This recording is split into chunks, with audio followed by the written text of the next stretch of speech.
Have you been told that you have a partial thickness or a rotator cuff tear and that you need surgery, but it's, maybe in between and you're trying physical therapy and it's not quite working, or you're just trying to avoid surgery if possible?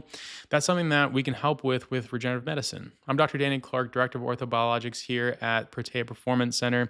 Let's talk about what this is and how we can potentially help.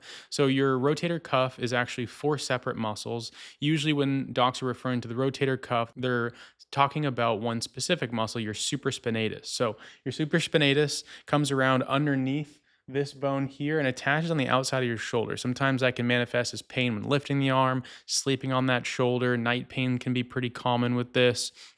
And what this tendon does is it helps lift our arm up. And so it's obviously responsible for a lot of movements that we do day to day.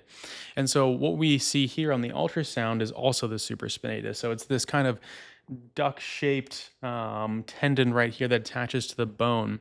And a rotator cuff tear does not always mean that it's completely detached from the bone and retracted back. A lot of times there are partial tears or small tears throughout the tendon that are causing pain. So what we can do is take your blood and make PRP, or your bone marrow and make bone marrow concentrate, where we can specifically and precisely inject it directly into little areas of tears within that tendon that stimulates a new healing response and can improve the health of the tendon and the integrity of that tendon, to both improve hopefully pain and some function back into that tendon again, and ideally avoid surgery.